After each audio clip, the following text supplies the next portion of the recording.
Welcome to the GovDiscovery AI podcast with Mike Shanley, your source for actionable insight into government markets and foreign policy.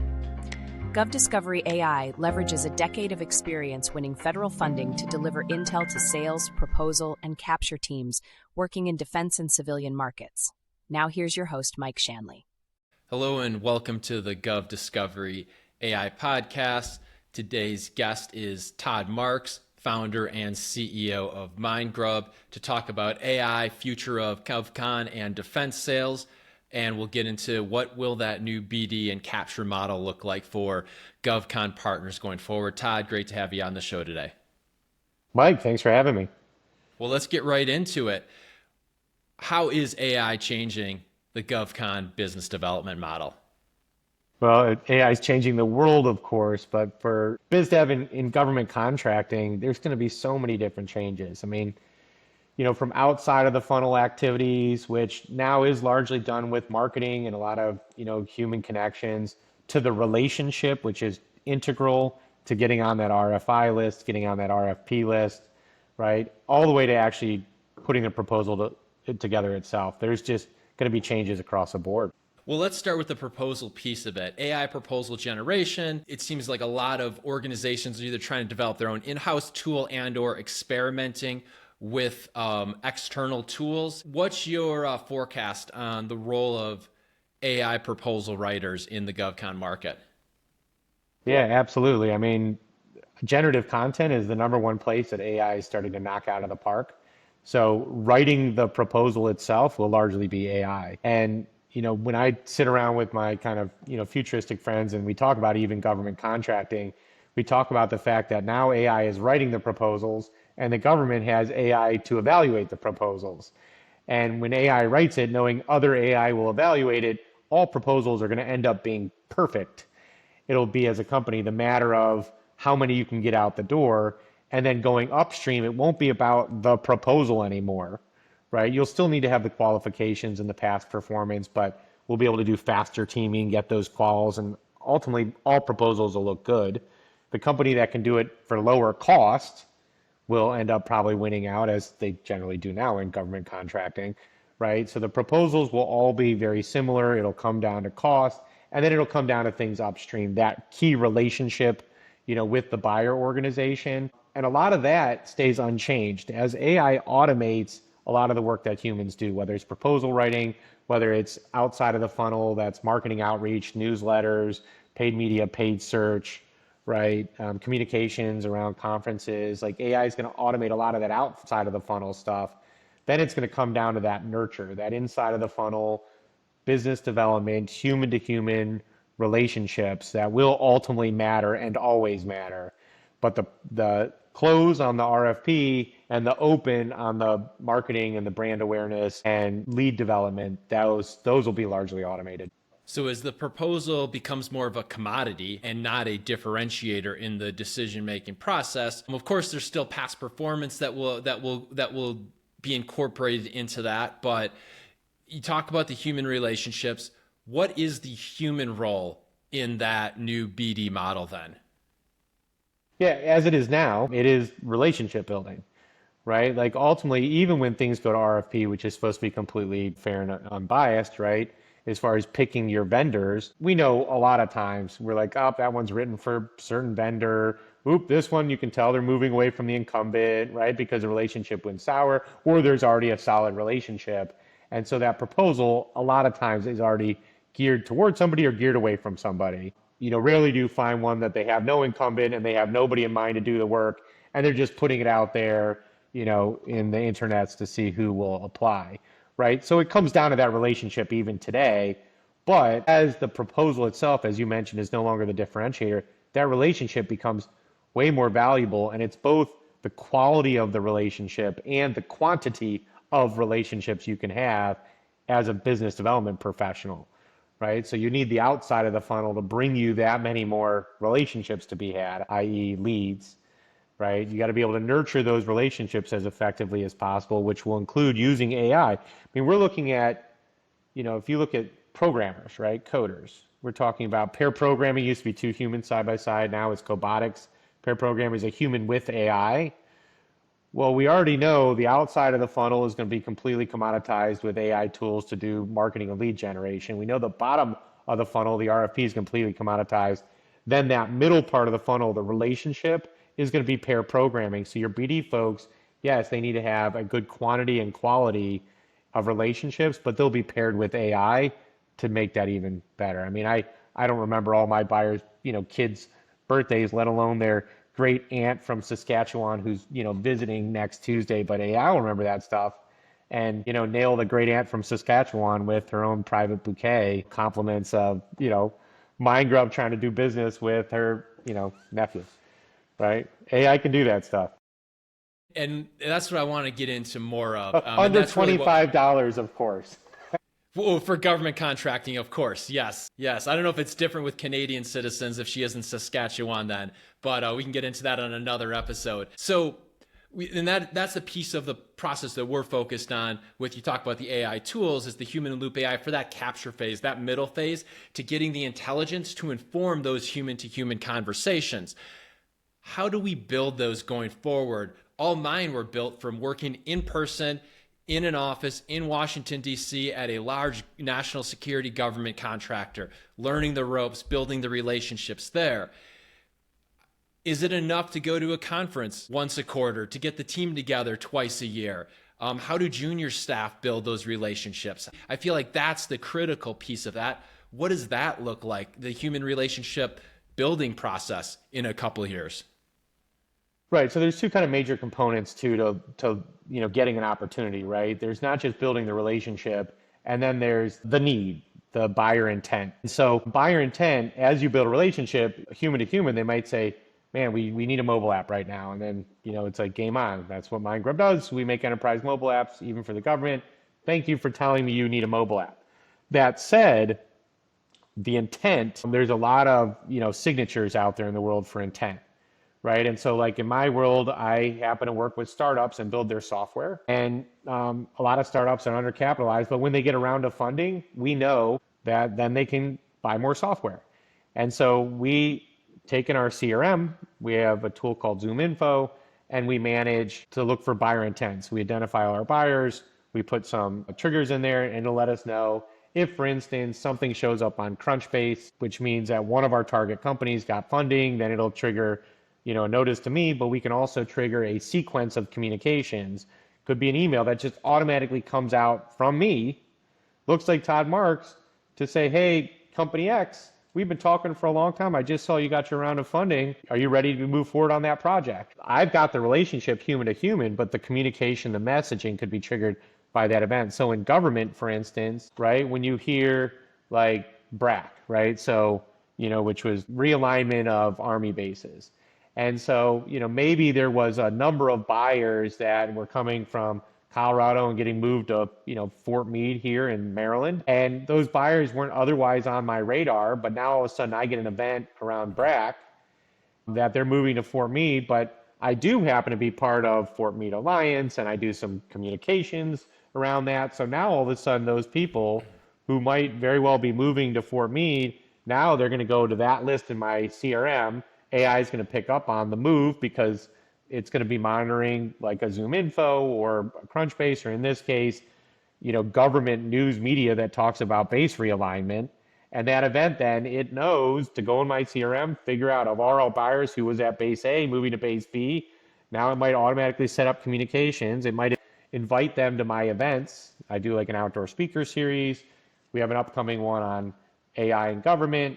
And so now all of a sudden the AI just suddenly sends out additional invites to these people because it knows its job is to get me human to human to start meeting them. Meanwhile, it manages all other aspects of my communications, of my intent, data mining, both externally and internally. And I just have to, be the pretty face on top of it, right?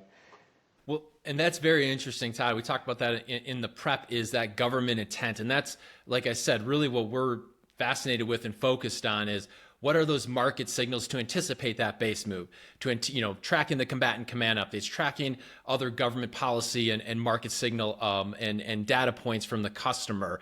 And what can you learn from that in terms of what might the signal be? What we find is interesting is then with those conversations, those relationships you have, in many cases, Our client might be informing government of, hey, we're tracking comprehensively all these market signals. We know your boss wants you to do this. Here's how we can help you deliver on that. So with that, I'd like to pivot a bit to the private sector. Again, in our prep, as we talked about, has a maybe more mature, advanced sales model here. Can you talk a bit about how this customer intent works in the private sector right now? And then I want to get into what can we learn from that and what is going to be different in the public sector?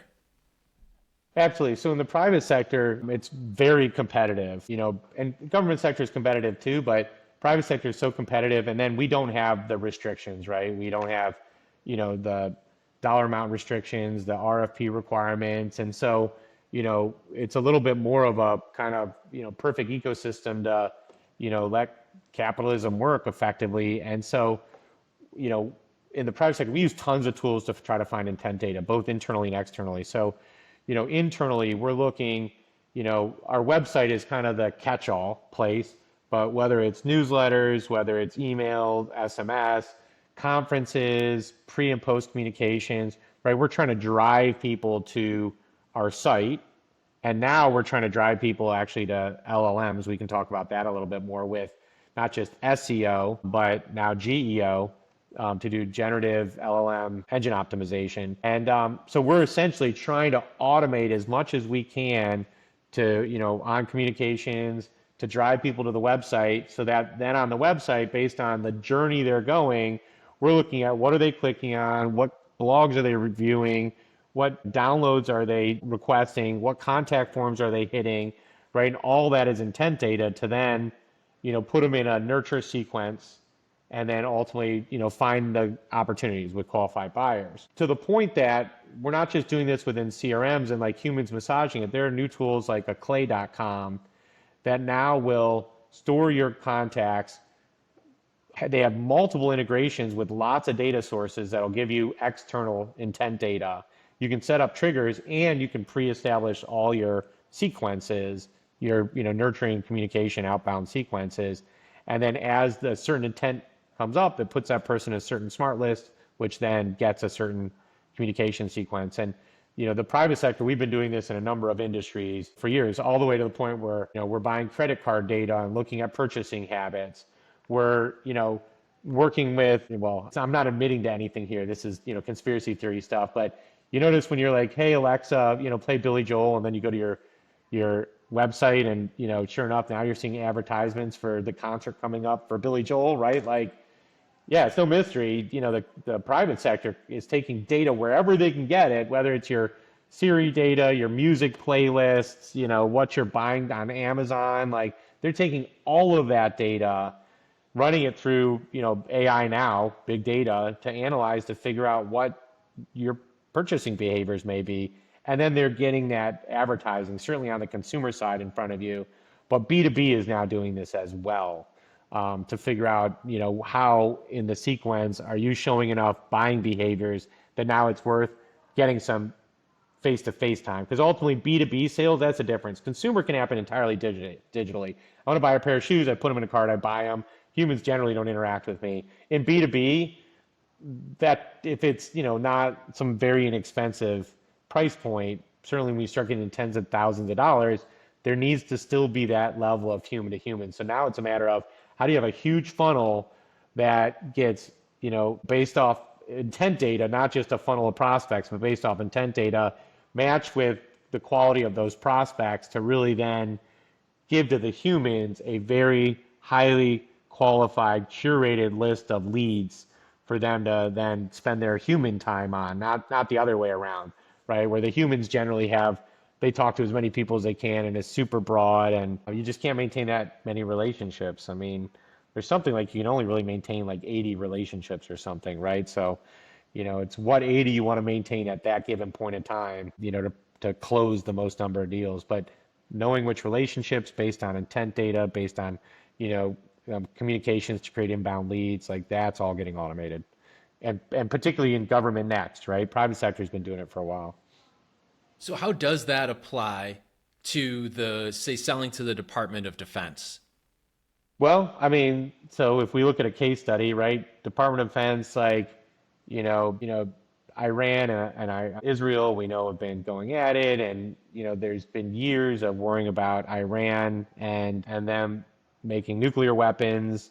And then I'm monitoring Trump's tweets saying, Iran, if you keep it up and you lob any more missiles on Israel, we're going to blow up your, nuclear silos, right? And so that's a lot of intent data that if I'm like a Lockheed Martin, I'm going to be all over trying to sell some drones, as a hot ticket. Like I'm going to have buy one, get one free sales for drones that week because I know there's going to be a lot of drone activity, right? And that's the kind of stuff that you piece together. And it wasn't human to human.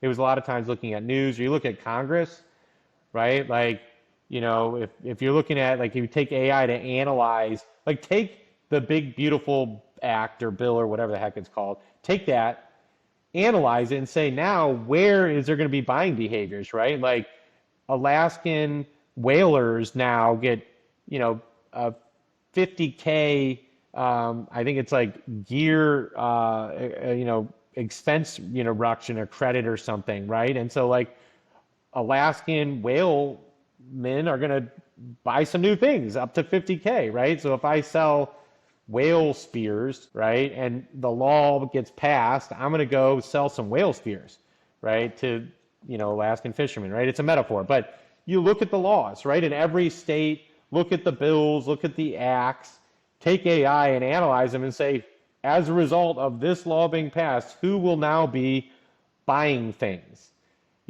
versus like, if you cut out like the Federal Department of Education and they no longer are going to be buying that money, but that money is going to go to other organizations, you can track these things and you can figure out now who's got that money and who's going to be buying things.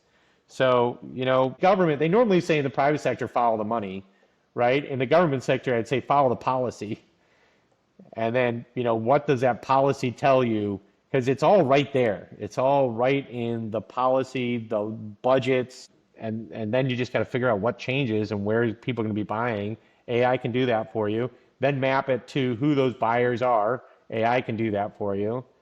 And then use AI to communicate to those buyers, find their intent, get some inbound opportunities so that the humans have a very small list of what humans they should go maintain relationships with. Todd, you just described our product. So that's all that market signals. That's exactly what we do, is track that to inform the customer. So let's now move to the human in that process. You mentioned conferences before. How can that human, let's take a industry conference in DC coming up. We'll say the PSC, the little bias I'm on the planning committee for, but the PSC Defense Conference in October. That's a great event for DoD contractors, new and established partners. Someone that's going to attend that event, we'll say a mid-sized firm, a bit lesser known in the market. What's your advice for how they can prep for a conference like that? So everything we just said, look at the policy, follow the policy, figure out who's going to have budgets, who those buyers are, figure out if they're going to the conference. And if they are, that's when you start your pre-communications, right? So what you want is you want that face-to-face meeting. That's the grand poopah of what you would want to achieve out of a conference, right? If you can get I'll do a couple moves. So figure out who those buyers are. You're trying to set up meetings, but you can't just go straight for the meeting. A lot of times you have to do some pre-communication, some brand awareness. Hopefully you've been peppering them with information this whole time. You're using somebody highly qualified. When you communicate out with them, you're talking about their needs. Like, hey, I think you might have this need. By the way, I have this solution. I'd love to talk to you about it, right? And so that's all your pre-communications. You have the meeting and you do post-communications, right? And then you want to do a follow-up as you can. And, if you can, take them salmon fishing in Alaska, right, for $25 or less, right? But the private sector, we do that. We figure out who these buyers are. Next thing we know, they're coming to our kids' birthday parties, right? We're truly building relationships. And as much as you can do in that in government, have at it. The other thing, too, that you can always do at a conference, and I'll give this trick to anybody, but it's really important, to show your expertise and to get, form a relationship with somebody. So we'll do, we have a lot of different formats, but one is an outdoor speaker series. And on the panel, we'll put our subject matter expert, we'll put a client, and then we'll put a prospect, and then we moderate. And so the client the whole time is speaking the praises of Mindgrub, the subject matter expert sitting there, showing their subject matter expertise, and the buyer, is somebody who's also highly qualified, has the same needs, the same opportunities, doing the same sort of stuff. They're just not working with Mindgrub.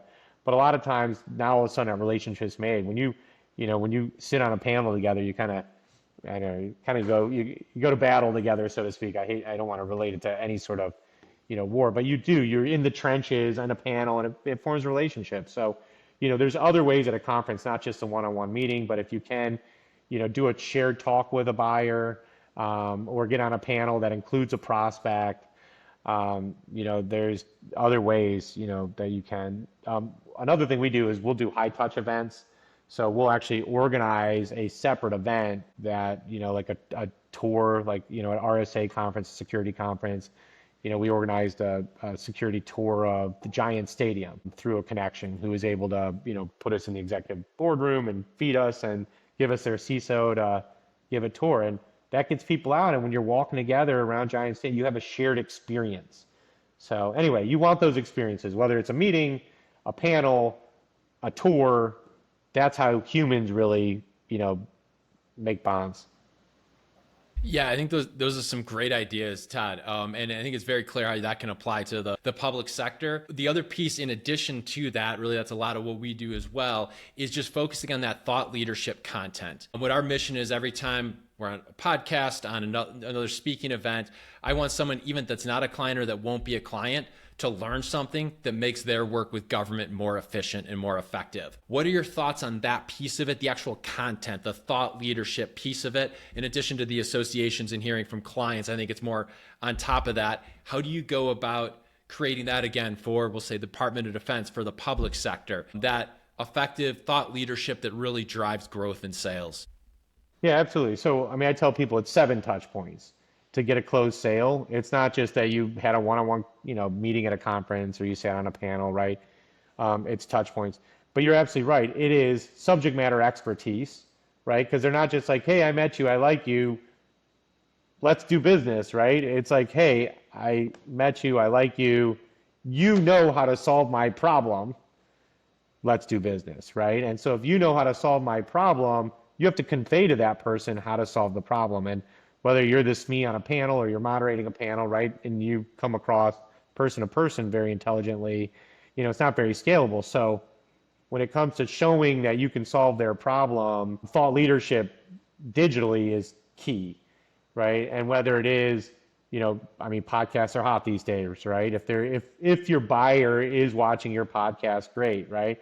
But even a podcast, we'll take the transcript and we'll turn it into blogs.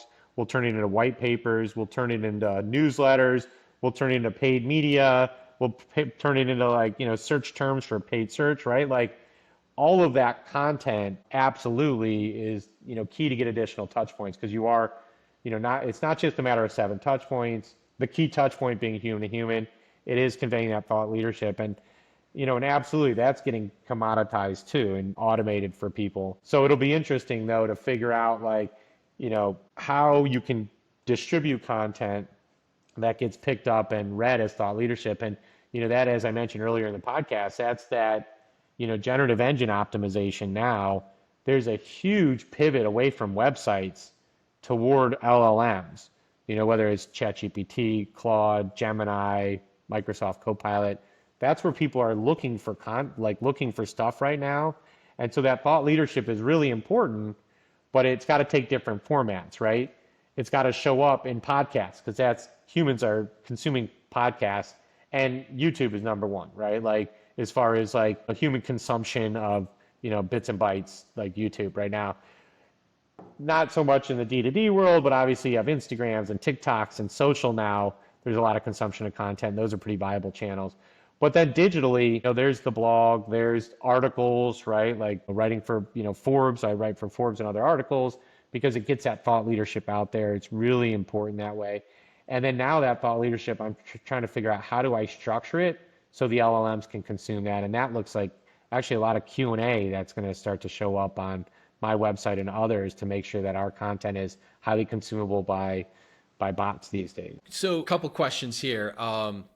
If you're the chief growth officer at a mid-sized DoD contractor right now, given this whole conversation, Todd, what's the so what? How are you going to allocate your limited budget over the next, we'll say 18 months. So getting us through FY26. Yeah, so it's tricky right now because there's a lot of change management needed in the era of AI.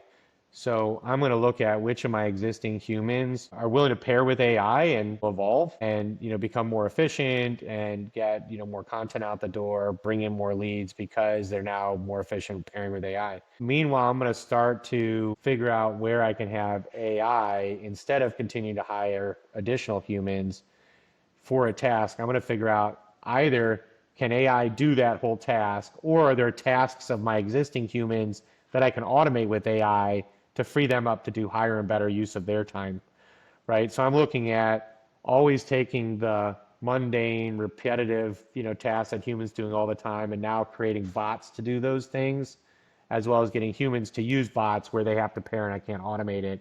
Because ultimately I'm looking to not necessarily allocate the budget differently. Ideally, I'm growing it as an organization and now I'm looking at the additional budget that I would command, reinvesting it to create operational efficiencies by using AI in my existing team, and then by standing up bots instead of hiring additional human capital. So, that's what I would be doing, is just absolutely embracing AI right now. But you got to start with, getting alignment with the C-suite in the business, right? So that starts with alignment, and then you have to do some training, right? There's also corporate governance that's really important to make sure that you're going to be using it effectively. And so, that's where I'm going to start, is make sure I've got buy-in from the C-suite. I can train my staff and I've got budget for that. And then I put the governance in place. And the C-suite alignment, what's really important there is that you're really examining the business and you're putting many business models together. So you're saying, these tools have gotten to a point where I might have had to have a $60K human do it, that every year, $60K plus benefits over 10 years, we're, spending, $700,000-$800,000. Now for $100K or maybe $40K, right? 100K or $40K, they're both long-term going to save me money. $40K in the short term is going to save me money.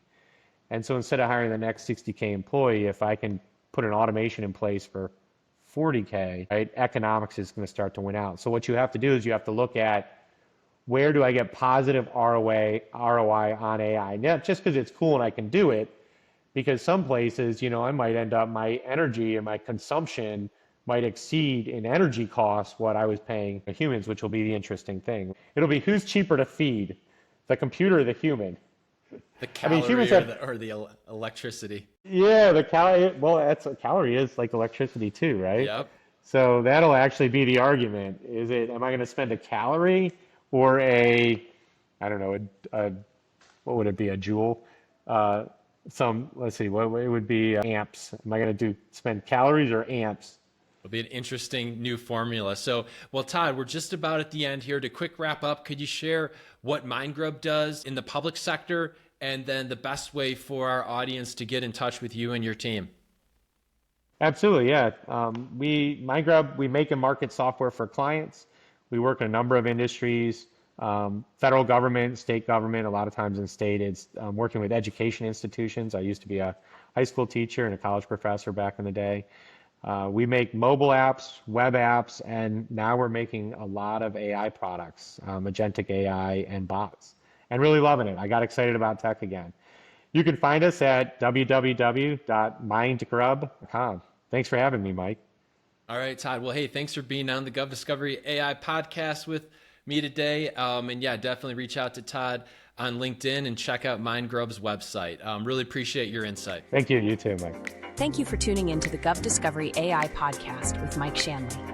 GovDiscovery AI leverages our team's decade of experience winning federal funding to deliver federal growth intel to sales, proposal, and capture teams working in defense and civilian markets.